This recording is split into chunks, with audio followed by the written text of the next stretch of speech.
Hi, my name is Greg Fell. I'm Director of Public Health in Sheffield, and this is the second of two videos on Ramadan and the Holy Month that's coming up.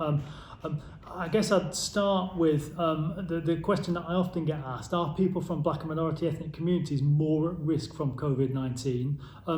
The honest answer is we don't know, but the evidence is tending to point us in the direction of yes, they are more at risk from COVID-19, and that reinforces the point about protecting ourselves and protecting others from the impact of the infection. I'm conscious that lots of people return home from overseas at about this time of year.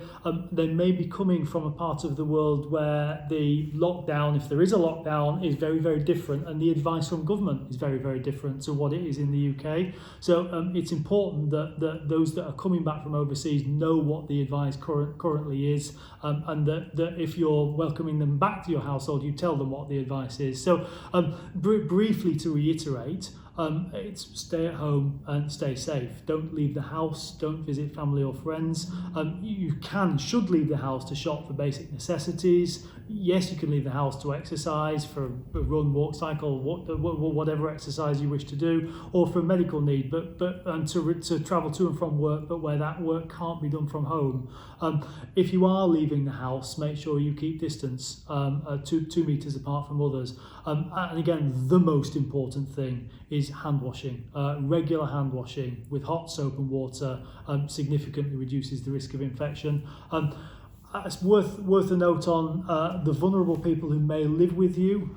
Minimise as much as you can the time that vulnerable family members spend in shared spaces, kitchens, bathrooms, sitting areas.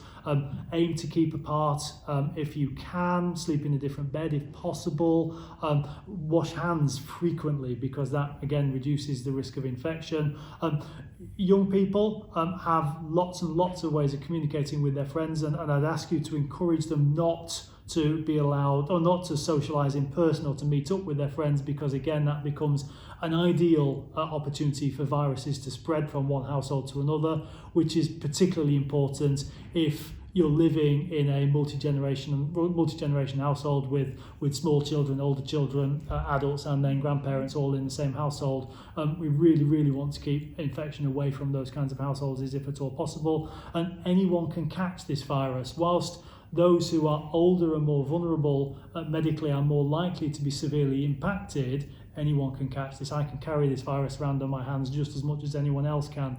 The restrictions that we've got aren't going to be there forever, and things will eventually get back to normal. But we're asking children not to socialise with their mates, but to do so online if possible. Who'd ever have thought that we'd all be saying that?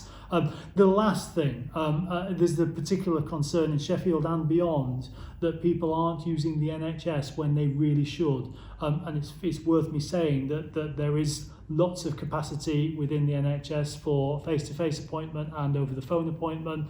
It's never been more open than it is now, and it's open, and we really want to encourage people to use the NHS. Don't put off a symptom or a sign that's worrying you or troubling you. Use the NHS as you normally would use the NHS.